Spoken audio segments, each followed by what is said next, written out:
Thanksgiving, Dayton, Ohio. Wind chill reads 5 degrees on my dash, and the radio won't shut up about black ice on I-675. My name is Frank Miller, 68, retired mechanic, widower.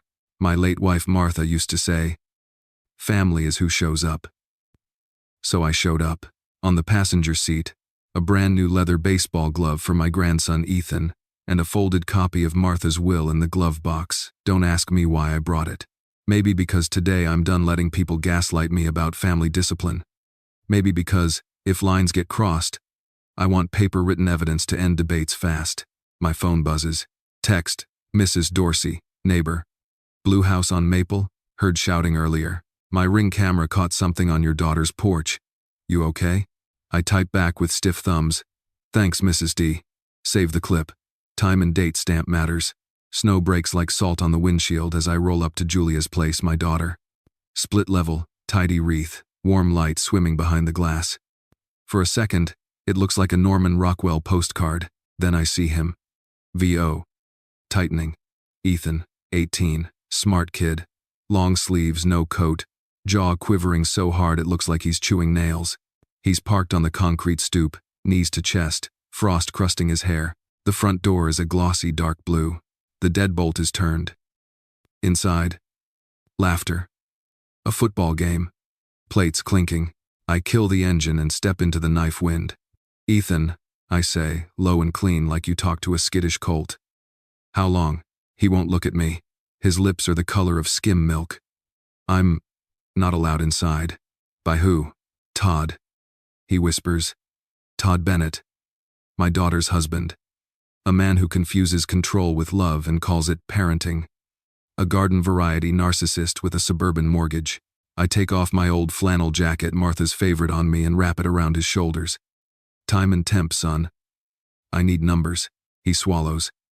He put me out at 11:02 a.m. Said I needed to think about responsibility. I forgot to turn off the oven timer. 4 hours, I say, 4 hours and change. I glance at my watch, 3:17 p.m. At 5 degrees. He flinches hard when I raise my eyes to the door. Reflexes like a dog that's been kicked. I clock it. I file it. That's evidence of a pattern. I try the handle. Locked. From the other side, someone laughs at a joke I can't hear. The smell of turkey sneaks out of the mail slot like an insult. I keep my voice flat.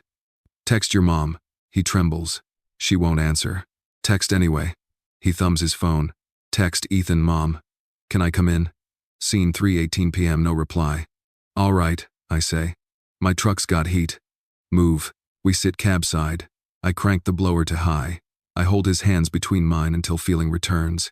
He hisses when the pain hits. Tell me the rest, I say. I want specifics, dates, times, any texts or emails. We make a record now. He stares at the glove on the seat like it belongs to a different life. Garage last month, overnight. Because I left a glass in the sink. What else? Sometimes he says I can't talk at dinner unless spoken to. He tracks my bank account. Says if I can't keep a positive balance, I don't get to use hot water. Does your mom know? She calls me dramatic. Says Todd's just teaching boundaries. I breathe through it. This is toxic. This is coercive control wrapped in family rules. And I hear Martha in my head. Stop making excuses for enablers. My phone buzzes again. Mrs. Dorsey. Just checked. My Ring shows Ethan getting pushed outside at 11:02. You can hear a man saying, "Don't let him back in. Want me to email the clip?" I type, "Yes."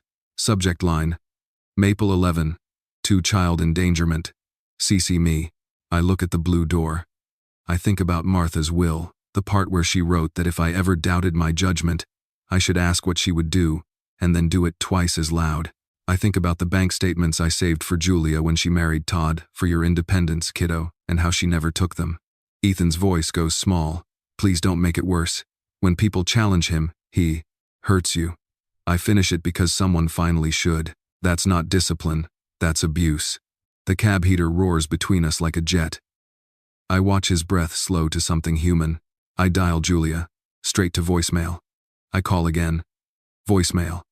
On the third try, she texts. Julia. Dad, please don't start. It's Thanksgiving. We'll talk later. Me. Later is how kids lose fingers in weather like this. Open the door. Typing bubbles. Then, Julia. Please respect our home. Todd said a consequence. Don't undermine him. Undermine. There's a word a narcissist loves to teach the room. I turned to Ethan. If I walk you up there, and that door stays shut, I'm calling police and, if needed, CPS. I'm documenting time, temp, and condition. I'll ask the neighbor for her ring footage and forward it to a lawyer. You understand? He nods, a flicker of relief scaring the hell out of me because it's new. Last question, I say. Any written rules, house contract, texts where he set these consequences? Ethan thumbs open his phone, hands it over. There it is, a thread from Todd. Todd, you leave the sink a mess again. You sleep in the garage. My house, my rules. Todd, Thanksgiving, 10:50, 8 a.m. Turkey's black on top, outside. No exceptions. Text me when you're ready to apologize. I screenshot. I save to a folder named Evidence Ethan. I upload to my cloud. I forward it to myself with the subject line, Thanksgiving 5 degrees Fahrenheit, 4+ hours. Paper trails beat opinions. Okay, I say, popping the door. We tried polite. We tried texts. Now we try knocking. He grips my sleeve. Grandpa, listen. I look him in the eyes so he can hear me with his bones. I've been too nice for 3 years. That's on me. I drew soft lines and called them boundaries. That ends now. You hear me? He nods. We step into the wind. Every flake is a nail. I walk him to the blue door that wouldn't open for a shivering kid, and I knock once. Heavy. No answer. Inside, someone laughs at a commercial about gratitude. I test the handle again. Still locked. I raise my voice so the house can't pretend it didn't hear. Open the door, Julia. Or I call the police and report child endangerment and unlawful restraint. Time is 3:24 p.m. Temperature 5 degrees. I have written evidence. Silence. Then footsteps. Then a voice I know and don't recognize anymore. Dad, don't you dare. Dare, I say, calm as a winter ditch. Watch me. Her voice through the door is thin and furious. Dad, don't you dare. Watch me, I say, steady. Open the door. Silence. The deadbolt doesn't move. I pull the flannel tighter around Ethan's shoulders. His teeth click like loose wrenches. I put one hand on the door, one on the kid. Julia, I call. Clear enough for the house and the neighbors. It's 3:24 p.m. Wind chill 5 degrees. He's been out here since 11:02 a.m. I have texts and a neighbor's ring with timestamps. You open. He warms up. We talk like adults. Or I start a record and dial police. A new voice arrives lower, fatter with self-importance. Todd. My house. My rules. He can come in when he apologizes. There it is. The narcissist creed. Control first, dignity last. I keep my tone clinical. So you're refusing entry to an 18-year-old in dangerous weather unless he performs a ritual apology for burning a turkey? Don't be dramatic, Todd says. He's fine. Learning consequences. If you undermine me again, you're trespassing. VO tight. Gaslighting in 3 moves. Minimize harm. Rename abuse as discipline. Then threaten the witness. Classic. My phone pings. Email in. I thumb it open. From Dorsey, Marionette. Subject. Maple 11. 2 child endangerment. Body. Frank, here. Video attached. You can hear him say, "Don't let him back in." Timestamp 11 hours 2 minutes and 14 seconds. Temperature banner from my weather widget shows 9 degrees Fahrenheit at that moment. MD. Attachment. Ring. Front porch. 110,214. MP. 4. I save it to a folder. Evidence Ethan. I mirror it to cloud and a little USB that lives on my keyring. Because backups beat oops. I raise my voice again. Julia, I have written evidence now, video plus texts. I also have Ethan's condition on camera if you want it on the police report. No answer. Inside, the TV shouts about gratitude between car commercials. I take 3 photos. Ethan's blue lips, his shaking hands, the frost on his hair, my dash with time and temp. Click, click, click. If CPS or a judge asks, I won't be telling a story, I'll be showing one. Dad, Julia finally says, her voice fraying. You're making this worse. Please respect our boundaries. Boundaries protect people. I say. Still flat. They don't freeze them. Feither. Todd laughs on the other side. A sound like a door closing. The kid wants manhood. He gets adult consequences. He ruined the holiday. Guests saw everything. He can sit and think. Guests. I repeat. So there were witnesses while you enforced your consequence. Everyone knows Ethan's dramatic, Todd says. Ask anyone. Great, I say. We'll ask everyone on the record. VO, a beat. My heart is trying to sprint. I don't let it. I catalog. Motive. Image control in front of guests. Tactic. Isolation. Humiliation. Withholding warmth, coercive control. Enabler. My daughter trained to call this parenting. Pattern evidence.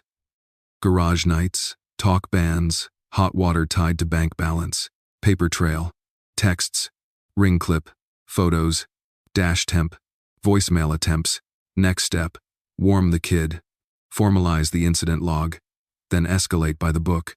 I speak to the door, not the man. Julia, last chance, you open now. Ethan warms up inside, and we talk with Dr. Collins on speaker if you want a referee. Or I call non-emergency police, report child endangerment divided by unlawful restraint, and request a wellness check. I'll also ask for a case number and forward video and texts to be attached. Todd again, sharper. You call anyone, old man, and I'll call the cops on you for breaking in.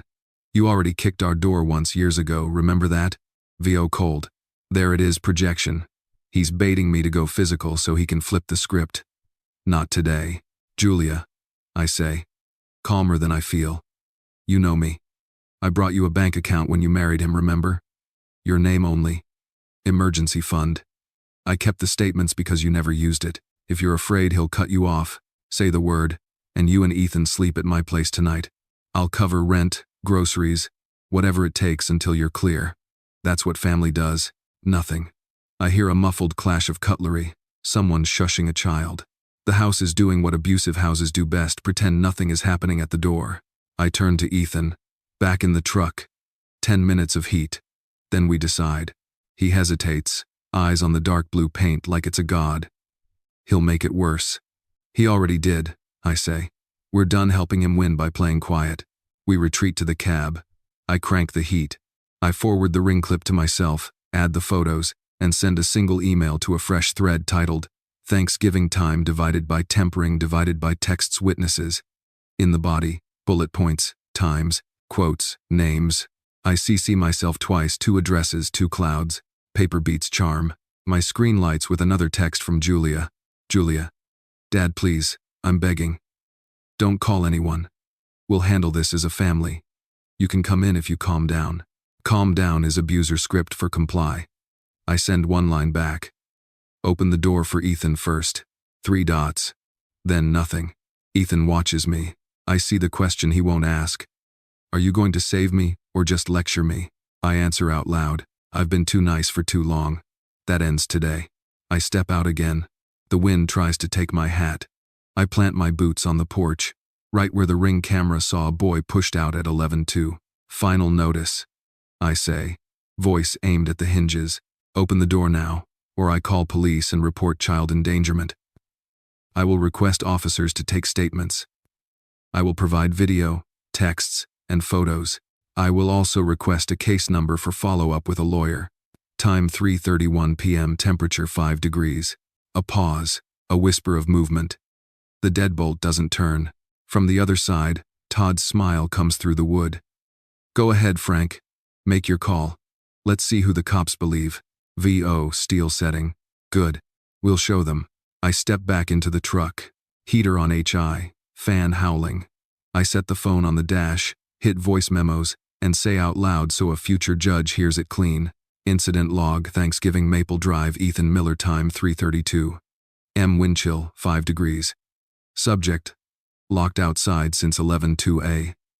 Per neighbor Ring, door remains secured by stepfather Todd Bennett, mother Julia Miller, non-responsive, except to demand respect our boundaries. Evidence collected, Ring clip, texts, photos, dash temp. Next, attempt non-emergency line for wellness check. If refused, entry persists. Escalate. I click save. Title it. Log 1, Thanksgiving. M4A. Paper beats charm. Hydrate, I tell Ethan, handing him the bottle from the cup holder. Sip slow. Cold messes with judgment. His hands are steadier now. Color is coming back like the house lights rising after a matinee. Okay, I say. We build history. Start at earliest, you remember this going toxic. Dates, times, screenshots. Don't protect anyone. He nods, opens his messages. We go, case by case. I narrate into the memo as he scrolls dates, phrases, tone. June 14, 10:11 p.m. Text from Todd. You speak when spoken to. Earn your chair back. Consequence. Ban from dinner conversation. Sep 3, 6:47 a.m. Hot water is for people who manage their bank accounts. You're negative this week. Cold shower. Financial control. Coercive. Oct 12:19 a.m. Garage photo. Blanket on concrete. Caption. Consequence for sink mess. Thanksgiving 10:58 a.m. Turkey's black. Outside. No exceptions. Then 11:2. Ring captures push plus. Don't let him back in. I add. Pattern. Isolation, humiliation, withholding essentials, financial surveillance. Labels. Narcissist tactics, gaslighting, discipline, consequences, mother functioning as enabler. Ethan swallows. There's more. He made me sign a house contract. My head snaps. You have it? He opens files. There it is, a PDF like a loaded trap. House, contract, rules, final. PDF. I skim the screen. Clause 7. Failure to comply with rules can result in temporary removal from common spaces, porch divided by garage, until behavior improves. Clause 11. Phone usage, subject to inspection. Bank balances must remain positive. Violators lose hot water and indoor privileges. Bold header. My house. My rules. I take screenshots of every clause. Hit share mail. Subject. House contract, coercive control, Exhibit A. 2. Myself, both addresses. Body. PDF attached. Notes. Clause 7. 11 Violate basic safety. Tie utilities and shelter to obedience. Why'd you sign this? I ask. Neutral. Mom said it was normal. Said it would teach me boundaries. Boundaries. I echo. Tasting rust. Real boundaries protect you too. My phone vibrates. Mrs. Dorsey again. Text Mrs. D. I can give a statement. Husband and I saw him out there when we left at 12:40. We thought he was waiting for someone. Sorry. Me. Thank you. Please keep the clip. I may request you email it directly to police for chain of custody. Ethan's thumb hovers. Do we call now? I open contacts non-emergency police and press call. Speaker on. It rings. Dispatcher, calm, practiced. County Communications. Me. Hi. I'm on Maple Drive, Dayton. Reporting possible child endangerment divided by unlawful restraint. 18-year-old locked outside at 5 degrees for 4+ hours over a burnt turkey. We have video, texts, photos, and a witness with a Ring camera. I'm requesting a wellness check and an officer to take statements. No weapons. No immediate violence. The stepfather is using discipline language to justify coercive control. Dispatcher. Is the young man with you now? Me. Yes. In my heated truck. Shivering but warming. Dispatcher. Name and birth date, I provide. Dispatcher. We'll send a unit. Case number 2-02411THANKS382. Stay on scene. I hang up. I text myself the case number. I write it on a sticky and slap it to the dash. Physical backup. My thumb hovers over another name. Ava Ramirez. It's been years since I needed a lawyer for anything but a title transfer. I don't press it yet. First the check, then the law. Ethan exhales. A ragged sound that is not quite a sob. He always says I'm dramatic. That I make him look bad. He's managing image, not love, I say. That's a narcissist's North Star. A beat. Then the thought I've been dodging walks up and sits in the passenger seat. Looking like my late wife. Was I enabling their toxic behavior all this time by being too nice? I answer myself out loud so Ethan hears it too. Yes. I let polite become permission. I let silence count as consent. That ends now. It's time to stop feeling guilty and start fighting back by the book. I did not buy their zing. I thumb open Notes incident log and add a new block. Action plan. Maintain heat and monitor Ethan's condition. Document rewarm timeline. Secure witness info, Mrs. Dorsey. Request email of ring clip to official report once officers arrive. Preserve texts, PDF, photos. Upload to cloud, plus USB. Attempt de-escalation with Julia through door one last time. Offer alternatives. Come inside. Dr. Collins on speaker. If door stays locked, move to assertive entry for safety. Remain verbal only. No force unless imminent danger. Keep camera rolling. Provide statements to officers. Obtain business cards, case number, and request victim resources. Call Ava Ramirez Esquire. Protective order, temporary support, financial disentanglement, and written affidavits. Read this, I say to Ethan, turning the screen so he can see. That's the spine. We stay on script. No shouting match. No getting dragged into his frame. Outside, the wind peels at the wreath. Inside, the TV laughs at its own commercials. The blue door is a sermon about power. Ready? I ask. Ethan nods, pink back in his cheeks. Ready. We step down into the crusted snow. I tap camera and flip to video. Red dot on. I line the shot. The door. The kid. The thermometer on my dash, visible through the windshield. The time on my watch. Future me will thank present me for being boring and thorough. I speak to the frame and the wood. Attempt 3. Time 3:39 p.m. Temperature 5 degrees. We are requesting entry for safety. We have notified police.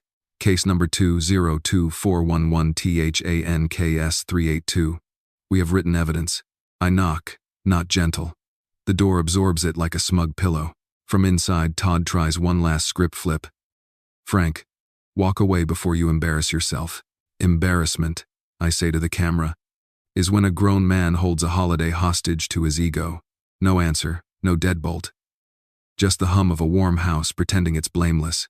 I tuck the phone higher so it sees everything and lower my center of gravity not to break wood. Not yet, but to own the porch. Julia, I say, calm as paperwork. Open the door and end this, or I step inside to get my grandson, and we'll welcome the officers together. The wind carries the smell of turkey. My jaw sets. The line is drawn in snow and ink, and I'm done letting them move it. Camera rolling, red dot steady. I square to the blue door and keep my voice clean for the record. Final request for entry, I say. Time 3:40 p.m., wind chill 5 degrees. Ethan Miller, minor yesterday, 18 today, was locked outside 4+ hours. We have ring video, 11 hours, 2 minutes and 14 seconds. Texts, photos, and an assigned case number 202-411-THANKS-382 for a wellness check. Open the door. From inside, Todd projects calm the way a drowning man projects confidence. Frank, you're trespassing. Step off my porch. This isn't discipline, it's abuse. I answer, still level. Gaslighting won't change the evidence. He laughs. My house, my rules. There it is, the church creed of every suburban narcissist. I aim the lens at the lock. For the record, deadbolt remains engaged. Audible sounds of a family gathering and a TV. Smell of roasted turkey. Subject shivering earlier. Now rewarming. Julia's voice ghosts through the wood. Dad, please don't escalate. You're making it worse. Worse than 5 degrees and a locked door, I say. Boundaries protect people. They don't freeze them. VO, tight, beat. I don't kick. Not yet. He's baiting me to give him a headline. I give him paperwork instead.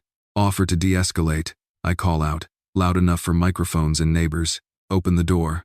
Ethan warms inside. We put Dr. Collins on speaker, licensed therapist to mediate, or we wait for officers under case #382, and I hand them written evidence. A beat. Then Todd rolls out the next tactic: image control. Everyone left because of your scene, Frank, he says. Your grandson embarrassed us. You're embarrassing yourself. Embarrassment is not a defense to child endangerment, I say. He raises the stakes. Take one step inside, old man, and I'll report a break-in. I've got cameras too. Great, I say. Preserve your footage. Chain of custody matters. VO, aside. He thinks cameras scare me. Cameras are my love language. I hold the phone low so the frame catches my watch. Time 3:42 p.m.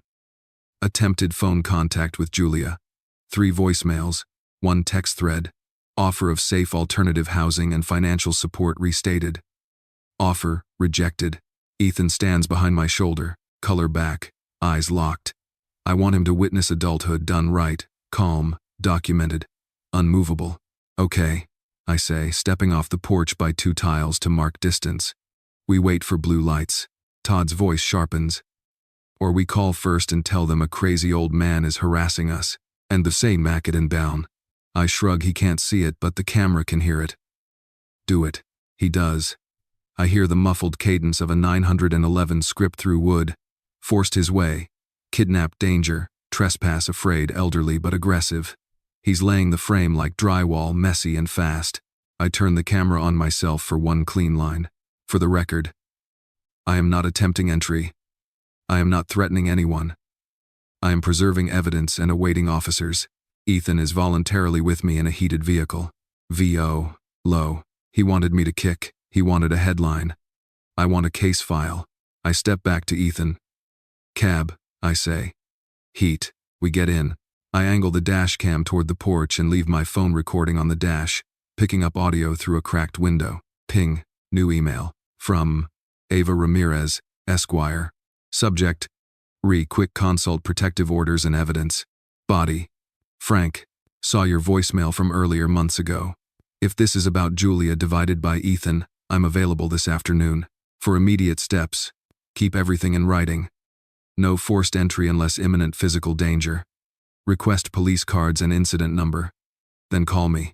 I'll prep temporary protective order paperwork and review financial disentanglement options for Julia's separate bank accounts, emergency funds, and a mailing address Todd can't access. A.R. was like, VO, exhale. That's a spine. That's a life raft. I reply with bullet points. Time. Temp. Ring. Texts. PDF contract. Case number. And the likely charges I'm going to say out loud to the officers. Child endangerment divided by menacing, divided by unlawful restraint divided by coercive control pattern.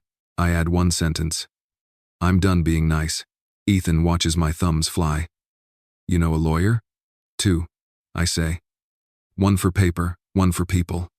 I tilt my head toward the house. He only understands consequences in 2 languages, legal and financial. Snow scuds across the windshield. The flannel on Ethan looks like it's finally doing its job. He flexes fingers, winces, then nods. Alive is loud in the small ways. Frank. Todd calls from the doorway like he's from central casting for guy who owns a clipboard. Last chance to leave before you regret it. Todd. Threat noted. I say, loud enough for the recorder. Please direct all further communication to officers when they arrive. I make another memo short, surgical. Potential financial coercion flagged. Todd ties utilities and access to Ethan's bank balance per text, monitors account, withholds hot water. Consider Ava to advise Julia on separate accounts, credit freeze, redirecting mail, and scanning insurance for abuse clauses. Thank you, watch. And get her mind. And because I can already hear a future defense attorney argue, he was fine, I add a second. Rewarm timeline. 3:18 to 3:46, color returning. Shiver reducing. No slurred speech. No confusion. Notes, mild pain in fingers documented. I glance at Ethan. 1 more question. Any email from Todd or Mom about house rules? He scrolls. Yeah. Subject. House expectations, sign and return. From Todd Bennett at Body. This is how we build discipline. Refusal equals consequences. Julia agrees. Attachment, same PDF. I forward it to Ava with the note. Written evidence of enabler co-signing the control. Siren, far off. Closer. The sound of accountability. Here we go. I say. We step out again. I keep both hands visible. Phone in one. The other empty. 2 cruisers roll up. 1 parked nose out. The other angled. Doors open slow. Officers approach with the casual caution of people who have heard 2 versions of the same story their whole careers. Afternoon, I say, neutral. I'm Frank Miller. This is my grandson, Ethan. We called non-emergency for a wellness check case #382. The stepfather called 911 and alleged trespass and kidnapping. We have video and texts. Let's keep everyone separate for a minute, the lead says. Badge shows Sergeant Harper. He's got the face of a man who hates Thanksgiving calls. Sir, stand by your truck. Young man, with me. You. He points to the porch where Todd is already waving a printout like a flag. Stay there. Todd starts his script. He broke in. He dragged the boy away. He's been harassing us. And Sergeant Harper holds up a palm without looking. You'll get your turn. I address the camera at my chest in a whisper only the mic needs. This is the part where we don't take the bait. Julia appears behind Todd, green dress, mascara smudged, eyes hollowed by a 3-year winter. She looks at Ethan and breaks, just a little. I clock the crack. Cracks let light in, cracks let truth out. Officer, I say, projecting just enough. I have ring footage from a neighbor with 11 hours 2 minutes and 14 seconds timestamp and audio. Don't let him back in. I have texts establishing a pattern, garage nights, speech bans, tying hot water to bank balance. I have a house contract PDF that authorizes porch divided by garage exile as punishment. I have photos of blue lips and frost. All emailed to myself for metadata and chain of custody, ready to forward to your report. Good, the sergeant says, pen already scratching. We'll take it. I'll need names and DOBs. And if you've got that case number, 382, I say. Thanks in the middle. He almost smiles at that. Todd leans into his performance. Ask him why he's harassing us on a holiday. He says, voice tight. Ask him why he thinks he can challenge my boundaries in my home. Because, I say, turning so the camera sees both of us. Boundaries can't be illegal or toxic. And when a narcissist writes the house rules, the law rewrites them. Sergeant Harper raises a hand. Enough. We'll sort facts from feelings. Sir, to me. You said you'd called in a wellness check? Yes. 3:32 p.m. Dispatch confirmed. I preserved an incident log. Let's start there, he says, and it's the nicest sentence I've heard all day. VO one last beat. He wanted a door kicked. He got a case opened. He wanted a shouting match. He got statements. He wanted shame. He's getting sunlight, and sunlight is where mold dies. Blue light washes the wreath. Snow turns police lot blue. Sergeant Harper splits us like a chess opening clean lanes. No collisions. Sir, he says to me. Stay by your truck. Copy, I answer, hands visible, phone camera rolling at chest height. He turns to Ethan. With me, please. The second officer, Officer Laird, guides Ethan a few steps away, positioning him where the dashcam still sees the blue door in frame. Good choreography. Documentation is a quiet mercy. On the porch, Todd starts auditioning for Victim of the Year. Officer, he, hand up from Harper without eye contact. You'll speak when I ask you questions. Then knighted in round. VO, matter of fact. I've been in enough shops and enough courtrooms to know. Tone decides whether truth lands or bounces. I keep mine level. Paper over passion. Sergeant, I say. I'll email everything to your report. I list. Ring clip from Mrs. Marion Dorsey, time 11 hours 2 minutes and 14 seconds. Audio. Don't let him back in. Weather overlay 9 degrees Fahrenheit at that moment. Texts from Todd to Ethan. Sleep in the garage. Earn your chair back. No hot water if bank balance is negative. House contract PDF, authorizing porch, divided by garage, exile and financial inspection. Photos. Ethan's blue lips, frosted hair, shaking hands. Dash time divided by temp. Incident log voice, memo times, dates, details, saved and attached. Good, Harper says, pen moving. Send it to this address. He hands a card. Harper at county-police.gov. Subject line should include the case number. I show him my sticky. Number 202411THANK, S382. Logged. He nods. When you send the ring file, have the neighbor email it directly to me too. That helps chain of custody. Already prepped, I say. I text Mrs. Dorsey. Please email the video to Sergeant Harper at the address on this card. Include your full name, phone, and that you consent to provide a statement. She replies in under a minute. On it. VO, aside. Witnesses don't always show up. But when they do, you hold the door for them. Across the yard, Officer Laird speaks low to Ethan.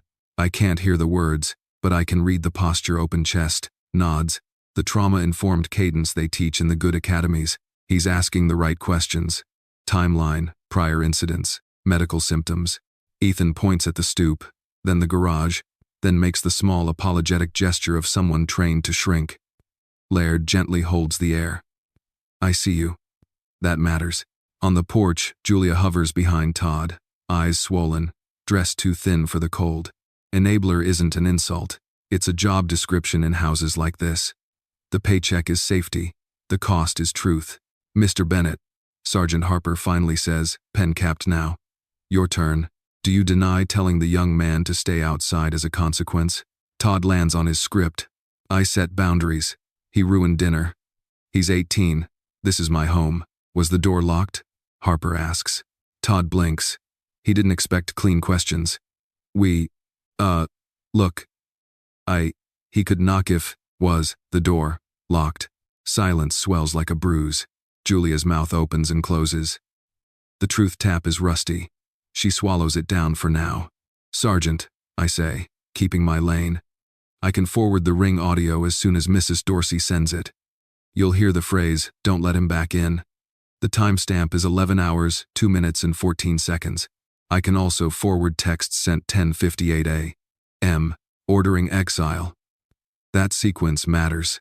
Harper nods. We'll attach all of it. He steps to me. Mr. Miller, any forced entry today? No. I haven't touched the lock, I say. I offered mediation with a therapist on speaker. I warned I'd call non-emergency if the door stayed locked. Then I called. I spoke in clear time, divided by temp terms. I have it on video. Good, he says again. If police had a lullaby, it would be, good, send that. He turns to Todd. I'm going to canvass the neighbor. If there's video and audio, and if the young man's condition matches exposure, we'll be discussing endangerment. You should consider being helpful. Todd's jaw works. He's fine, he says. He's dramatic. VO flat. Gaslighting never retires. Officer Laird brings Ethan back, drapes a space blanket from the cruiser over his shoulders, and logs vitals in the cold with practiced speed. No slurred speech. Fingertips painful. Color returning. He needs warm fluids and time. Laird meets my eyes. You kept him in the cab with heat? Yes. Good. Harper's radio squawks. He steps away, listening, then returns. Mr. Miller, please email those files now. I do it 1 email per category, each subject line prefixed. Case 382 ring. Case 382 texts. Case 382 photos. Case 382 PDF house rules. Case 382 log. CC to myself and my backup address. Because redundancy is a religion. Todd tries another angle. He's 18. He can leave if he doesn't like rules. That's what adults do. Harper doesn't even look at him. Adults don't lock people outside in dangerous weather as a teaching tool. He says it like reading a label. Poison. I take the chance to ask what matters next. Sergeant, if Julia reports financial control like tying hot water or access to bank accounts to obedience, does that factor into your report? It can, he says. It supports a coercive control pattern. Not a standalone charge here, but it informs protective order decisions. He turns to Julia, softening his voice. Ma'am, do you want to talk away from the porch? Julia flinches, looks at Todd, looks at Ethan. Her hands are knotted in the green fabric like she's holding herself to the earth. She whispers, I can't right now. That's okay, Harper says, like he's holding a skittish bird. We'll give you a card. There's a victim advocate on call. You can call later. You won't be in trouble for telling the truth. Todd barks a laugh. Victim, she's fine. She agrees with me. Laird's eyebrow barely moves. Let's let Julia answer for Julia. VO quiet. The smallest sentence on a scene like this is a revolution. Headlights pull up slow to the curb. Mrs. Dorsey in a tan parka, moving the way careful people move on ice and in conflict. She raises a gloved hand. Officers, I'm the neighbor. I emailed the file. I can give a statement. Harper lights up in the way only cops who like their jobs do. Thank you, ma'am. We'll take it. She looks at me. Frank, I'm sorry. We saw him out there at 12:40 when we left to pick up pies. We thought. It's okay, I say. You're here now. Harper positions her away from Todd, body angle shielding, notebook open. Name, date of birth, address. He begins. She answers steady. He asks, "Did you hear any instructions?" She nods. At 11:02, I heard a man say, "Don't let him back in." Like a rule. Did you observe the door locked? We tried knocking when we left. No answer. The boy wouldn't look at us. He was blue around the mouth. The very one to the certas is poplet. Thank you, Harper says. We'll attach your email to the report. If you're willing, the prosecutor may contact you. I'm willing, she says, eyes flicking at Julia with something that looks like permission. You can speak too. VO. Measured. This is how gaslight gets oxygen cut. Witness. Timestamp. Paper. Harper circles back to me. Mr. Miller, you mentioned a lawyer. Yes. Ava Ramirez, Esquire. I'll loop her now for protective order discussion and financial disentanglement for Julia. Good. After we clear the immediate safety piece, that's the next lane. I forward everything to Ava with a single line. Blue lights on scene. Witness attached. Your move next. Todd makes one last push. Officer, charge him with trespass and harassment. He's been harassing us for years. Years? Harper says. Dry.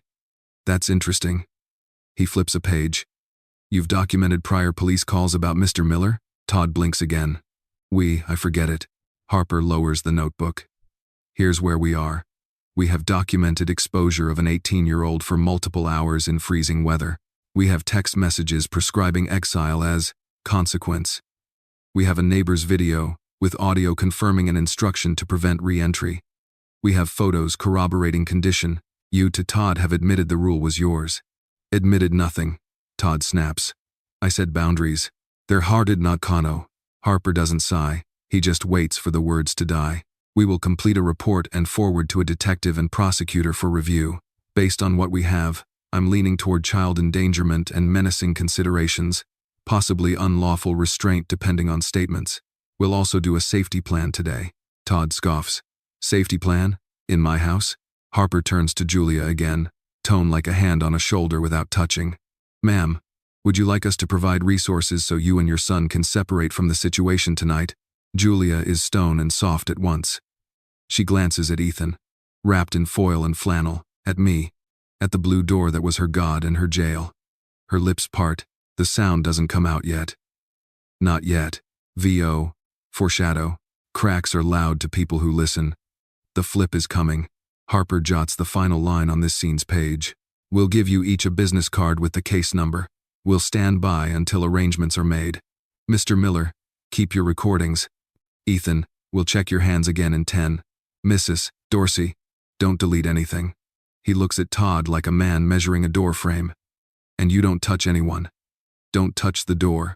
Don't touch phones. Stand by. Todd's smile doesn't reach his eyes. You done here? Harper's face doesn't move.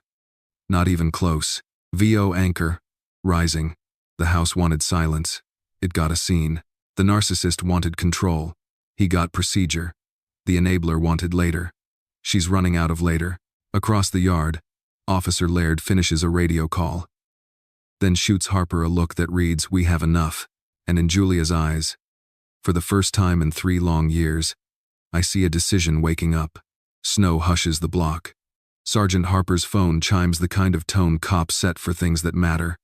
He glances down, thumbs, then lifts his head. Ring file received, he says. Time 11 hours 2 minutes and 14 seconds. Clear audio. Don't let him back in. Weather overlay reads 9 degrees Fahrenheit at that moment. He turns the screen to Officer Laird. They share the quick professional look that says we're not guessing anymore. Todd tries to swagger over the ice. Out of context, he snaps. He's a liar. They're all liars. Harper doesn't bother looking up. Step back, Mr. Bennett. Hands visible. He pivots to Julia, softening everything, voice, shoulders, even his boots on the porch. Ma'am, I'm going to ask you a few yes or no questions. You can answer now or later with an advocate, but we need to ensure safety today. Understood? She nods without sound. Was Ethan outside for more than an hour? A breath. Yes. Was the front door locked while he was outside? Her eyes water. Yes. Did you hear or receive instructions from Mr. Bennett not to let Ethan back in? Thank you for watching. She looks at Todd like the past 3 years are sitting on his shoulders. Then she looks at Ethan, wrapped in foil and my flannel, face pinking back toward human. She exhales. Yes. He said those words. Todd explodes. Julia! Harper's palm is up before the shout finishes. Sir. Say nothing or you'll make this worse for yourself. VO tight. There it is. The flip. Enabler to witness in 3 sentences. Harper keeps going, methodical. Has this type of punishment locking him out, garage, basement happened before? Julia's answer is a whisper that sounds like breaking glass. Yes. Multiple times. Have there been text messages or documents, house rules spelling out these punishments? And the say explained the Tormund Maz, the Tormund Dawkis. She nods. He made us sign a contract. I lift my phone an inch. We have it. PDF attached to the case. Harper gives a small, almost invisible nod. Paper beats charm, then turns to Laird. Check Ethan's hands again. Confirm rewarm note pain levels. Laird. Color returned. Pain moderate. No slurring. No confusion. He needs warmth and fluids. He's not going back on that porch. Todd lunges half a step like he owns gravity. He's 18. He can leave if he doesn't like my rules. Harper finally centers his full attention on him. Here's what's going to happen, Mr. Bennett. We're completing a report. The facts we have today support reckless endangerment considerations, and will confer with the prosecutor about unlawful restraint and menacing based on statements and video. Whether a specific child endangerment statute applies to an 18-year-old is a legal question for the prosecutor. The risk you created is not up for debate. Todd laughs, too loud. Risk? The boy forgot a timer. Consequences make men. Frank's poisoning my family. Consequences. Harper repeats, taste-testing the word. Locking someone outside at single-digit temperatures for hours is not a consequence. It's danger. He angles his body to block Todd's line of sight to Julia. Ma'am, do you feel safe in this house tonight? Julia's mouth works. Nothing comes out. Then, no. Todd whips toward her. Don't you dare. Harper doesn't raise his voice. He doesn't need to. Sir, turn around, hands behind your back. What? Now. The cuffs appear like punctuation. You're being detained while we complete our investigation. You have the right to remain silent. Anything you say can and will be used against you in a court of law. VO low, almost a prayer. Not revenge. Procedure. Not noise. Order. Todd twists. Indignation for fuel. Julia, fix this. Tell them he's dramatic. Tell them my boundaries. Her chin lifts a 1/4 inch. Your boundaries are abusive. She doin' Brendan's. The cuff clicks are small and enormous. Metal on Winter. Harper nods to Laird. Walk him to the cruiser. Seatbelt on. Camera rolling. As they move, Todd spits the last tired script. You'll regret this. You'll lose the house. The money. You're nothing without me. Julia flinches but doesn't fold. I'd rather have nothing than watch you hurt my son. VO, exhale. There's the spine I remember from before she learned to rearrange herself around a man. Harper turns back to us. Okay. Safety plan. Mr. Miller, can you take Ethan and Julia tonight? Yes, I say. Indefinitely. To start, tonight is fine. He hands me 2 cards. Case number 2024111THANKS382 is on this. I'm also giving you the victim advocate number. They'll help with shelter, transport, and paperwork. If you plan to file for a protective order, do it first thing. Bring your texts, PDF, photos, ring clip. I nod. We've looped Ava Ramirez, Esquire, she'll file. He doesn't smile, but something in his shoulders eases. Good lawyer. Seen her in court. I look at Julia. You're coming with us. Pack documents and meds, birth certificates, social, bank account info, insurance, titles, any passwords you can change tonight. We'll freeze credit. Open a separate account tomorrow. She swallows. He checks my banking. Not tonight, he doesn't, I say. We'll move it. We'll set up a P.O. box, new email, 2-factor on a number he can't see. Harper nods like I'm reading off his clipboard. We'll stand by while you gather essentials. Keep it under 15 minutes. No furniture wars. If you need to return for property, do it with an officer and a property retrieval slip. He angles to me. Mr. Miller, one more thing. If he contacts you, don't respond except through a lawyer. Save everything. If he shows up at your house, call immediately. Extract people first, paper second. Photograph IDs, cards, titles with my phone. Upload to cloud. Turn on Find My for devices. Change Apple ID divided by Google passwords. Credit freeze at all 3 bureaus tomorrow. New bank. Direct deposit rerouted. File for TPO, temporary protective order, with Ava. Officer Laird reappears from the cruiser. He's secured. Dash is rolling. He faces Julia. Ma'am, we'll escort you upstairs. If Mr. Bennett has firearms in the home, tell me now. Julia shakes her head, then stops. His brother left a shotgun in the garage cabinet. I don't think it's loaded. Harper notes it without blinking. We'll verify and log it. Thank you.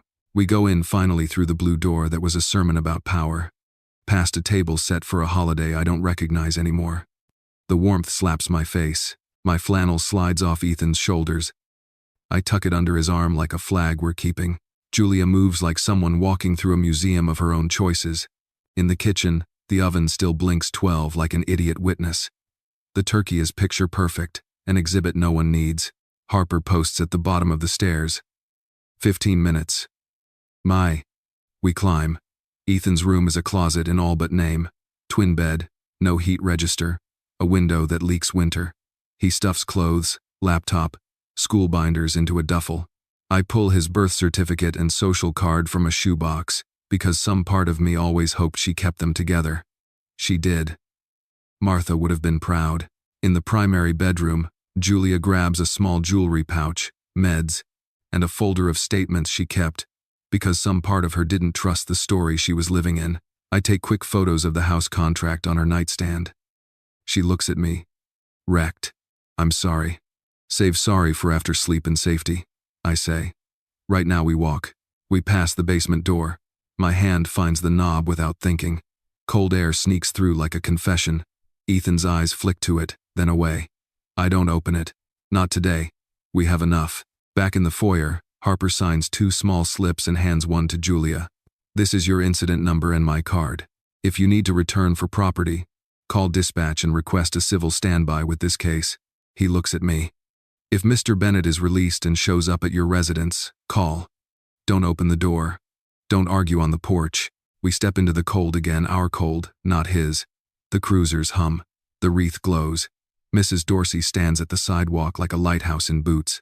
Got a room ready, I tell Ethan. Thermostat at 72. House that stays warm. He laughs once, surprised it's still in him. Can I keep your flannel? It's yours till spring, I say. Longer if you want. Harper gives the smallest nod that says move. We do. Bags in the bed, doors shut. I roll down the window to hear the last thing that matters. Julia turns back to the blue door. A ritual goodbye without romance. Not a home, she says, barely above breath. Just a lock. VO closing the scene. He wanted silence. He got statements. He wanted shame. He got sunlight. He wanted obedience. He got a case number and an empty porch. As I shift into reverse, my phone buzzes. Email. Ava Ramirez. Filing TPO at 8 a.m. Bring IDs. Texts. Ring. PDF. We'll discuss separate accounts, mailing address, and credit freeze. I'm in this because my mother didn't have someone like you. Let's change that. Double twist? Not yet. But I can feel it loading. We pull away. The house shrinks in the rear view. The blue door stays shut, this time on the right people. And on my dash, in black marker on a sticky note, the only sermon I need. Number 2024113HANKS382. We hit my driveway like a lifeboat hitting shore. Porch light on. Thermostat at 72. The house smells like coffee and Martha's lavender because some things you keep on purpose. I put Ethan at the kitchen table with a mug of broth and a bowl of saltines. Julia gets the good chair and a blanket. Phone on the counter, speaker ready. Ava Ramirez calls at 6:11 p.m. Sharp hits different when it's on your side. Ava speaker, crisp. I'm Ava. I'm not here to scold you for waiting. I'm here to move you forward. Quick intake. Are you safe right now? Yes, I say. Police extracted. Case number 2024113HANKS382. Witness video, texts, photos, A house contract PDF that reads like a manual for coercive control. Good. Step 1. Temporary protective order in the morning. In Ohio, it's a civil protection order. CPO petition. We'll start with an ex parte request for immediate relief. Bring IDs, case number, the ring clip, the text threads, the PDF, and any written notes you dictated today. Have them. Ava. Step 2. Safety tonight. Phones on Do Not Disturb, but allow emergency bypass for Sergeant Harper's number and mine. If Todd calls or texts, do not respond. Forward everything to me. Save. Screenshot. Back up to cloud. Paper beats charm. Julia, small. He knows my passwords. Then we assume compromise. Frank, do you have a laptop? Yes. Ava. Open a private window. Julia, create a new email. We'll transition all accounts to that. Turn on two-factor authentication to a new phone number. I recommend a prepaid line tonight, or Google Voice tied to the new email. Tomorrow we'll port to a permanent plan.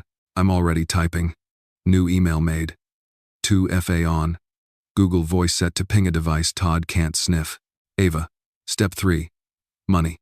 Julia, do you have your social driver's license and the emergency bank statements Frank mentioned? Julia. Yes. Ava. Tomorrow at 9:30 a.m., you open a new checking account at a bank he doesn't use. Put Frank as trusted contact, not co-owner, keeps boundaries clean. Move any direct deposit to the new account. We'll file a change form if it's through your employer. Request paperless statements to the new email. Freeze credit at Equifax, Experian, TransUnion. Put a verbal passcode on utilities and insurance. Frank, you'll drive and keep a folder of documents. Done. Ava. Step 4. Mail. Get a P.O. box. Change USPS forwarding online. Don't list your home address on anything we file unless the court requires it. If they do, we'll ask to seal. I write it on a sticky. P.O. box. Forwarding. Sealing request. The pen digs trenches I don't mind. Ava. Step 5. Evidence. I'm sending you a secure link. Upload. Ring 110,214. MP4. TEXT thread. Todd. PDF. House. Contract. Rules. Final. PDF. Photos. Temp. 5F. Zip. LOG. 1. Thanksgiving. M4A. Also upload any prior messages that show pattern. Garage nights. Speech bans. Bank balance policing. Email pings. Link in.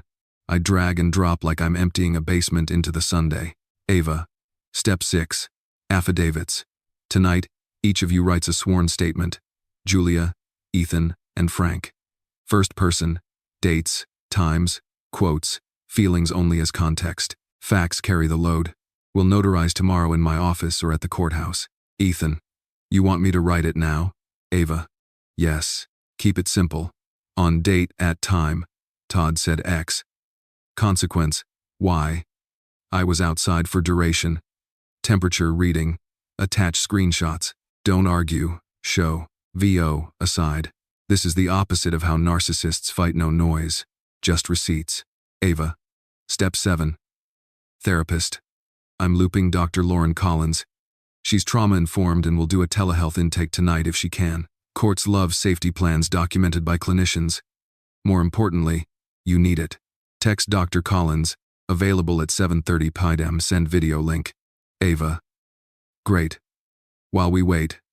Boundary scripts. Julia. Practice these lines. Repeat after me. I will not discuss this outside counsel. There's one to the men. All communication goes through my attorney. I will not meet in person without a third party present. Do not contact me except regarding logistics through my lawyer. Julia, soft, then stronger. I will not discuss this outside counsel. All communication goes through my attorney. I will not meet in person without a third party present. Do not contact me except regarding logistics through my lawyer. Ava, warmer. Good. Frank, your script. I won't argue on porches. If you show up, I call police.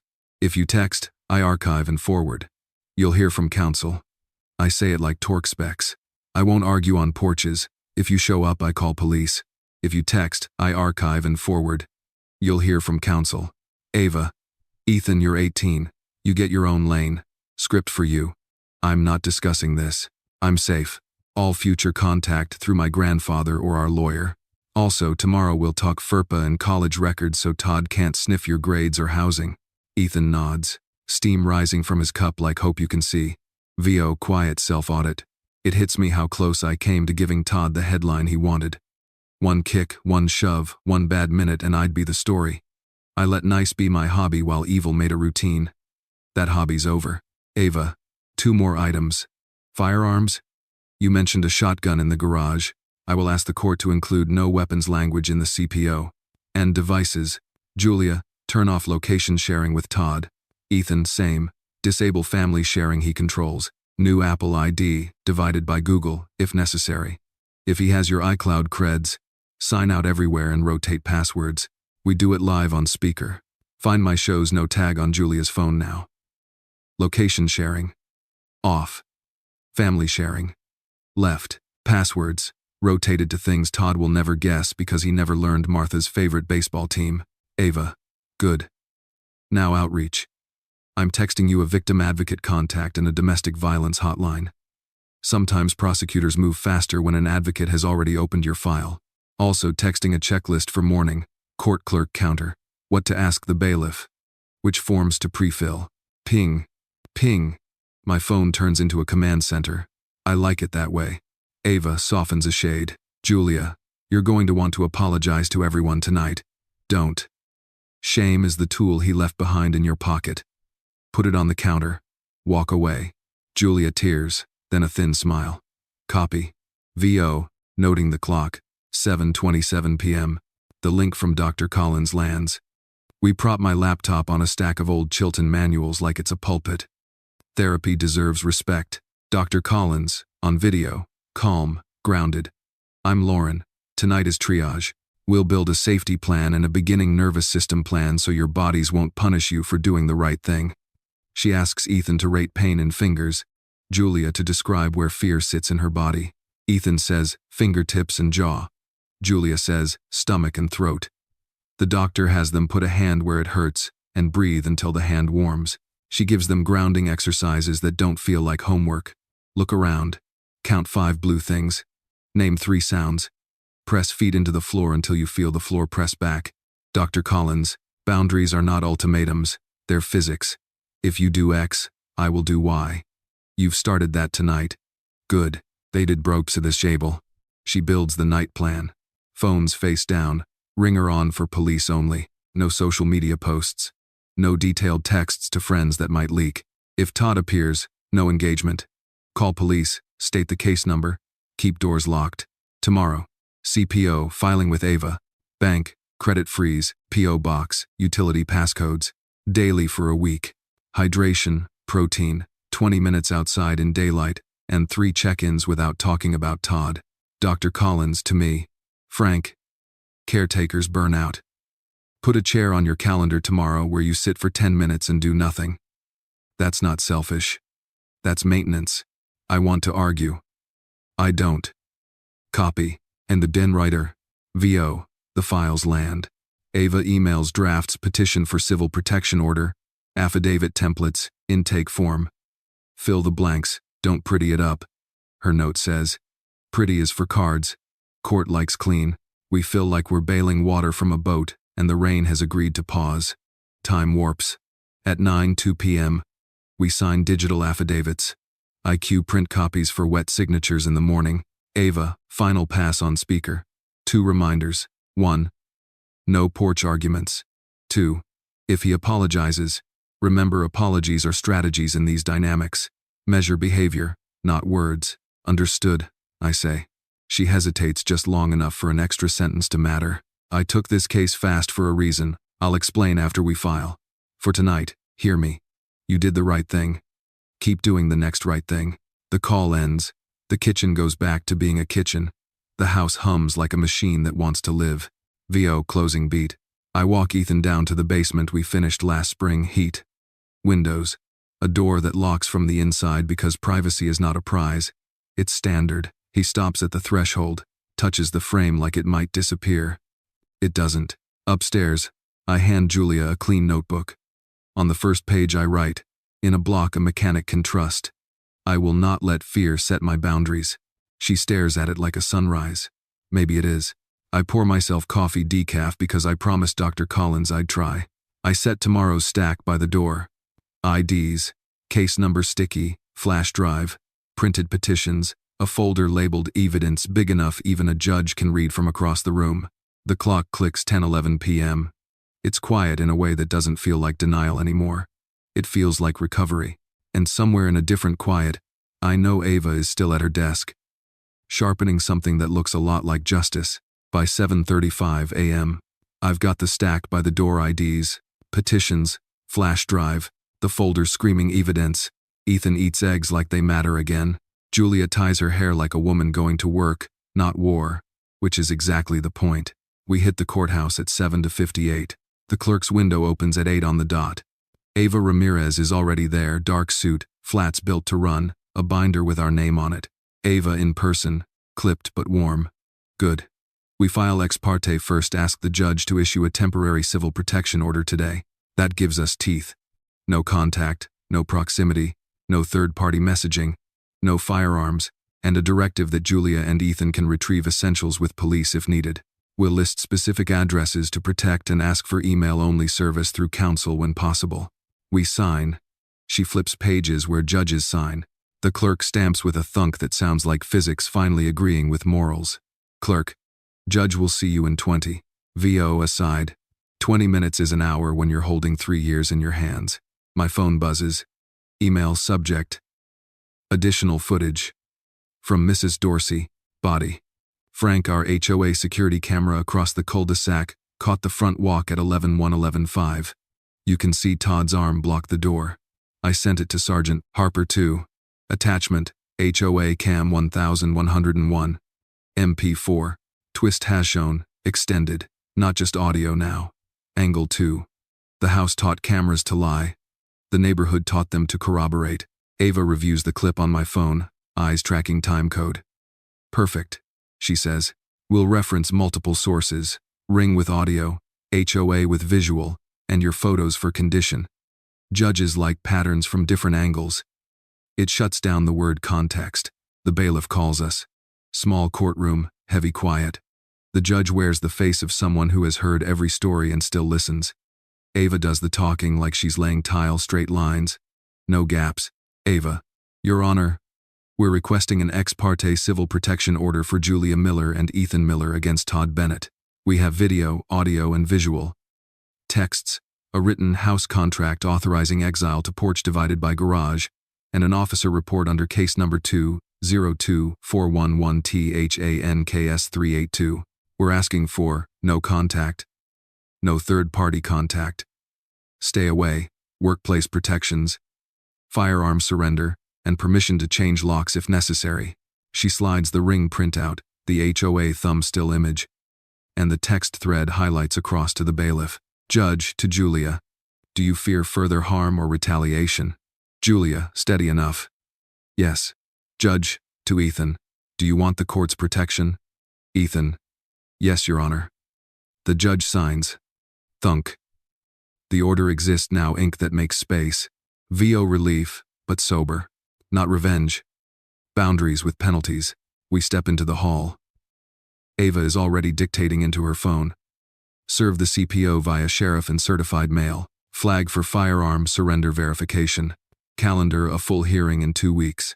Draft notice to employer no contact at workplace. File change of address to PO box and submit confidentiality request on Julia's residence. She pockets the phone and finally looks at me with a second kind of focus, the human kind. Ava, quieter. Time for twist 2.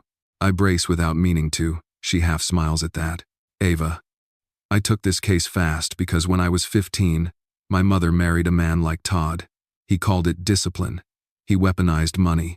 He made us sign house rules and called us dramatic when we froze. She never got video, never got witnesses, never got a case number. She got a judge who said family matter and sent us home. She died believing she failed me. She didn't fail. The system failed her. So I'm in this line of work to make the next story end differently. The hallway swallows our breath for a second. Ava, switching back to gears. Now we push paper until paper pushes him. Next stops, bank, credit freeze, P.O. box. We run the circuit like a pit crew. Bank 9:42 a.m. New checking and savings for Julia. Beneficiary set. Trusted contact listed me. Online banking tied to new email and Google Voice. Alerts for withdrawals over $50. Credit bureaus, 1015-1032. Experian, Equifax, TransUnion freeze confirmed. We set pins that don't rhyme with birthdays. USPS, 1058. P.O. Box rented. Forwarding filed. Utilities divided by insurance. 1120. Passcodes added. Mailing address changed.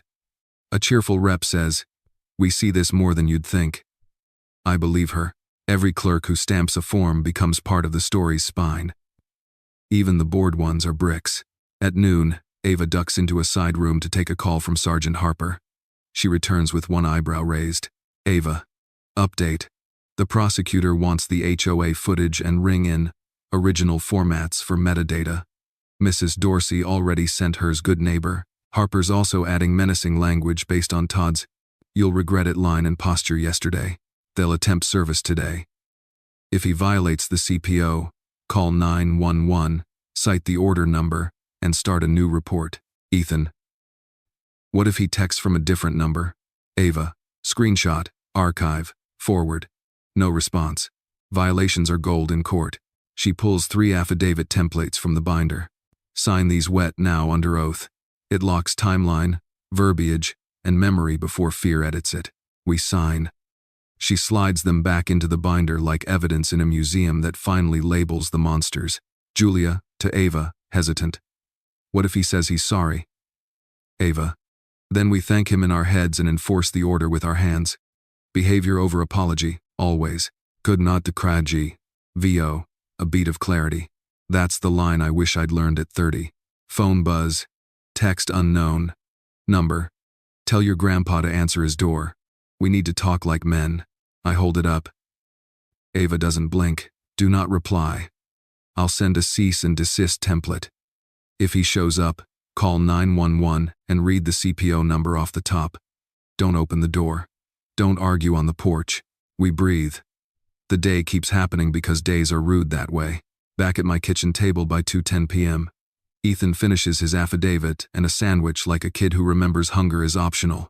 Julia dials HR at the library to reroute payroll. I scan old folders and find Martha's will where she wrote, in her handwriting that always looked like decisions, "If he's ever unsure, tell him to protect the child and apologize later." I whisper, "I'm on time, Marty. Late everywhere else, but on time today." Ava packing up, one foot still in the fight. Full hearing is 2 weeks. Between now and then, no contact, no porch, no debates. If he tries a third-party message, friends, family, church, send it to me. I'll draft a motion. If he violates, we ask for contempt. She pauses at the door like someone who knows exits matter. One more thing. Your case will help someone you'll never meet. That's how we win long-term. Today we won short-term. We keep stacking wins. She leaves. The house exhales. VO, anchor to motif. I hang my flannel by the inside of my door, the door that opens from our side when we say so. The blue door down the street can keep its sermon. We've got orders and keys. Ping. Email from Sergeant Harper. Service attempted. If he evades, we'll post and mail. Keep your copies. Call if he appears. I slide the CPO into a clear sleeve and tape a sticky on top with a single word in block letters the size of a life. Boundaries. VO closing beat. Twist 1 was the neighborhood stepping in multiple angles. Same truth. Twist 2 was Ava stepping out her mother's shadow turning into our light. Tomorrow we'll bring court calendars and grocery lists and some text I shouldn't answer. That's fine. We're not trying to make the story louder. We're making it clean. 2 weeks later. Same binder, thicker spine. Ava walks us into a courtroom that smells like paper and choices. Julia stands a little taller. Ethan carries a manila folder labeled Evidence Final in his own handwriting. Bailiff. Case on protective order calendar. Miller et al. V. Bennett. Judge. Appearances. Ava. For petitioners, Your Honor. She tips her head to us. Frank Miller, Julia Miller, Ethan Miller present. I Dondas. A defense lawyer with a slick tie mumbles an appearance for Todd, who sits 2 tables away, clean shirt, dirt spirit. VO procedure is comfort. We already hold a temporary CPO. Today decides the full order. AITA opening. Exact. Your Honor, this is not about hurt feelings on a holiday. It is about coercive control and reckless endangerment documented by video, texts, a written house contract, and police reports under number 202411-THANKS382. Relief requested. A full civil protection order for 1 year or longer, at the court's discretion. No contact, no third-party contact. Stay away from home divided by work, divided by school. Firearms surrender. Exclusive use of the Maple Drive residence to Julia pending domestic relations filings. And permission to coordinate civil standbys for property without contact. She slides the stack. The judge reads headings first because judges learn to triage. Exhibit A. Ring 11 hours 2 minutes and 14 seconds. Audio. Don't let him back in. Exhibit B. HOA camera 111115. Visual arm blocking door. Exhibit C. Text thread garage nights, speech bans, hot water tied to bank balance. Exhibit D. House contract PDF porch, divided by garage exile clause, financial inspection. Exhibit E. Photos, blue lips, frost, dash time divided by temp. Exhibit F. Incident log, voice memo transcript. Exhibit G. Officer report, Harper divided by Laird. Exhibit H. Dr. Collins' letter safety plan, clinical description of coercive control impact. Exhibit I. Victim advocate, declaration services engaged. Risk factors. Defense, tries a story. Teenage drama, cultural discipline. My client is a firm parent with boundaries. The boy is 18. If he disliked the rules, he could leave. Context matters. Ava, no raised voice, only facts. Context is why we brought angles. Audio plus video plus texts plus policy. 4 corners of the same truth. Boundaries don't include hypothermia. Judge, to Julia. Do you want this order? Julia. Yes, I want no contact. I want to stop being scared. Judge, to Ethan. Do you? Ethan. Yes, Your Honor. His one the doing the plan. Judge, to me. Mr. Miller? We're asking for safety and room to breathe, Your Honor. Nothing else. Sergeant Harper takes the stand for 10 minutes that feel like a lesson. Calm. Exact. Chain of custody on the videos. Vitals check. Statements logged. He says the line that lands like a gavel. In my training and experience, leaving someone outside for hours in single-digit temperatures is dangerous, not discipline. Mrs. Dorsey follows. She's the neighbor you want on your worst day. I heard the words, "Don't let him back in." I saw him blue around the mouth at 12:40. I emailed the file the same day. Clear. No theatrics. Defense tries to nitpick timestamps.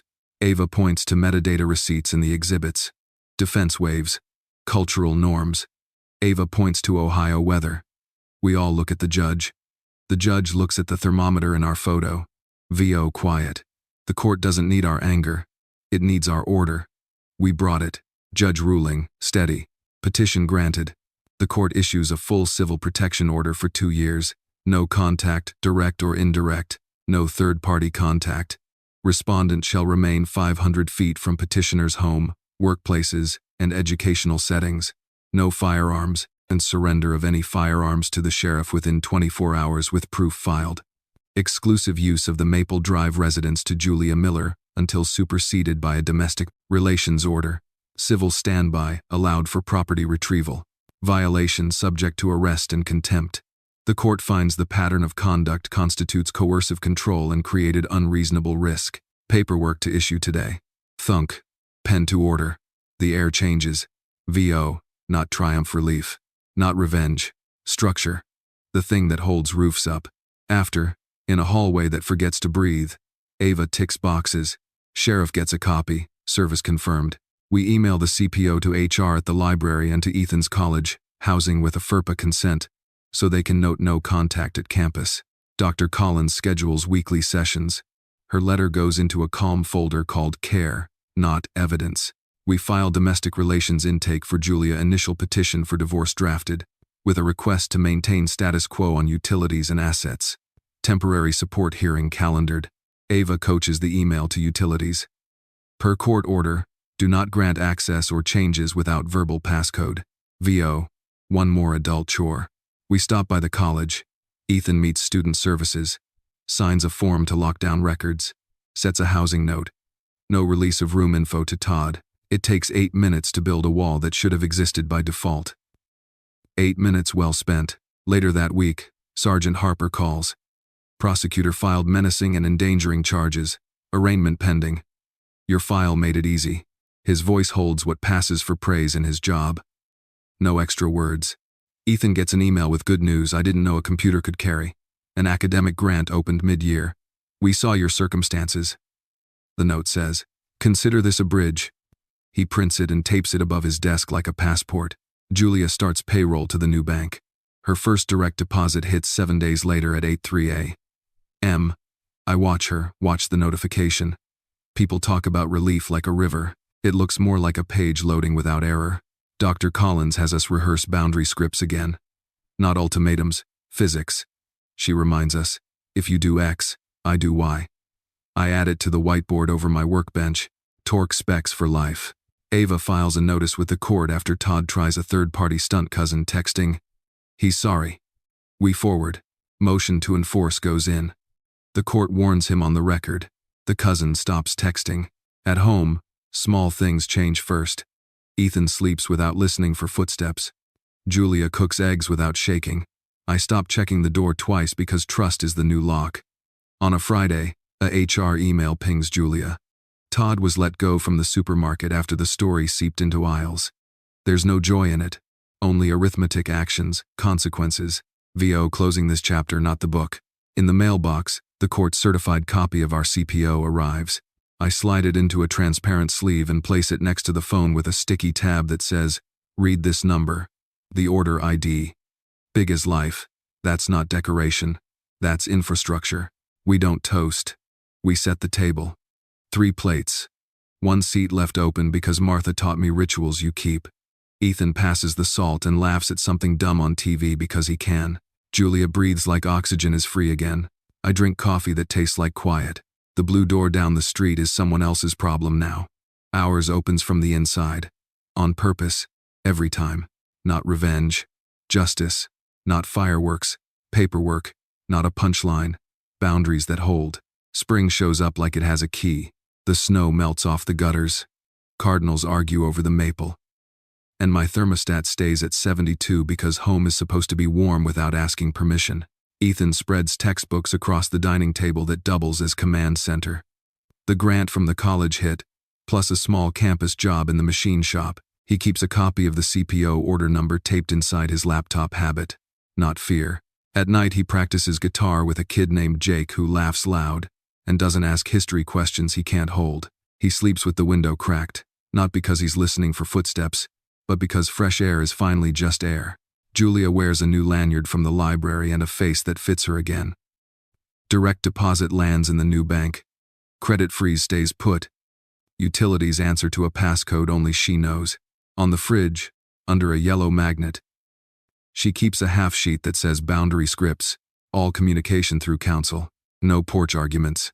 If X, I do Y. Behavior over apology. She reads it like a recipe card the first week. By week 3, she doesn't have to. Ava drops a short email every Friday. Status, steady. When the arraignment notice arrives, she forwards a plan with 3 bullet points and no adjectives. When Todd tries a cousin says he's changed text again, she files a 2-sentence motion that lands like a locked door. Dr. Collins has us calendar a no Todd day each week, no talk about him, no reading filings. We name them after Martha's favorite pies because not everything that heals has to taste like medicine. VO, the house, scene new. I oil the front hinges and hang my flannel by the door. Ethan jokes it's our flag. He's not wrong. We plant tomatoes in the backyard like optimists. Julia puts a folding chair where the sun lands first every morning. She sits there for 10 minutes, per doctor's orders. And the porch finally learns a boundary of its own. We use you. You don't use us. Paper stays stacked near the phone. CPO in a clear sleeve. Case number 202411THANKS382 on a bright sticky. Business cards for Harper, Ava, Collins. It's not a shrine, it's infrastructure. The toolkit you keep within reach because life respects people who respect systems. Some nights I still hear the wind off Maple Drive, the kind that sounds like a locked blue door. On those nights I stand in our hallway and open our door twice just to watch it swing easy, then shut. Open. Shut. A ridiculous ritual that says what needs saying. We decide. VO plain, because it's enough. People keep asking what the lesson is like. There's a single sentence that turns keys. I don't have poetry. I have procedures. Write it down. Times, temps, names. Receipts beat charm. Don't argue cages. Step back. Call the number. Ask for a case. Boundaries aren't mean. They're physics. If you do X, I do Y. Enablers aren't villains. They're scared. Give them a bridge, not a speech. Justice is boring, up-close forms, stamps, emails. Do it anyway. Boring wins. When Ethan tapes his housing assignment to the fridge, he grins like a kid who found the horizon. You'll visit? He asks. Yeah, I say. I'll bring coffee and torque specs. He laughs. Can I keep the flannel? It was yours the second I put it on you, I say. It's just hanging here for lucky. And tell Duide. VO, one last look back then forward. We don't tell the story at church or on Facebook. We use it. When the neighbor down the block knocks at dusk and whispers, hypothetical question, I hand her a sticky with Ava's number and Harper's card and say, not hypothetical. Start a folder. I'll walk you to your car. Martha used to say family is who shows up. Turns out, showing up is also a system heat on. Porch light steady, paper ready, door open from our side. It's not dramatic. It's repeatable. It's how houses stay houses. If you need a bow on it, here's mine. We didn't win by being louder. We won by being clear. VO end card to the listener. If this landed somewhere true for you, do the next boring right thing. Start a log, save a screenshot, call the number, tell the neighbor. And if you're safe tonight, be someone's witness tomorrow. Our door stays open. On purpose. Every time. Here's what this whole mess taught me, boiled down and plain. No is a complete sentence. You don't owe a debate to someone who's trampling your peace. Boundaries aren't mean. They're physics. If you do X, I do Y. A narcissist will dress control up as discipline, and an enabler will call your caution overreacting. Believe patterns, not apologies. The cure for gaslighting isn't louder feelings. It's receipts. Write the time, the temperature, the words used. Save the text. Screenshot the house rules. Paper beats charm, every time. And yes, protecting your mental health is protecting your life. Sleep, food, therapy, fresh air, 10 quiet minutes in a chair, those aren't luxuries. They're how you stay strong enough to finish the paperwork that keeps you safe. If you're stuck right now, here's the boring brave starter kit. Start a folder, log dates and quotes. Ask a neighbor to be a witness, call non-emergency for a wellness check, talk to a victim advocate, and book one therapy session just to build a safety plan. You're not making a scene, you're building a record. That's how my house, my rules becomes the law. Our rights. So tell me, AITA for what I did kicking off the case file, not the door. What would you have done in my situation? Have you ever dealt with an entitled family member who weaponized boundaries against you? Share your survival tips in the comments. What scripts helped you? What receipts changed the outcome? If you're safe to share, drop one thing you wish someone had told you sooner. And if you can't share yet, that's okay. Start your folder tonight.